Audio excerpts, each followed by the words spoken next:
ইতিহাস সম্পর্কে যারা একেবারেই কোনো ধারণা রাখেন না, তাদেরকেও যদি প্রশ্ন করা হয় কার আমলে টাকায় ৮ মণ চাল পাওয়া যেত, তারাও নির্দ্বিধায় বলে বসবেন শায়েস্তা খাঁ।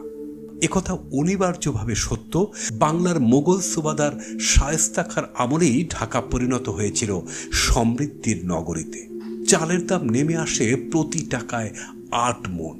বাংলার মুঘল সুবাদার শায়েস্তা খাঁ ঢাকার সুবেদারি থেকে যেদিন অবসর নিয়েছিলেন, মানুষের ঢল নেমেছিল রাস্তায়। তাকে বিদায় জানাতেই মানুষের সেই ঢল।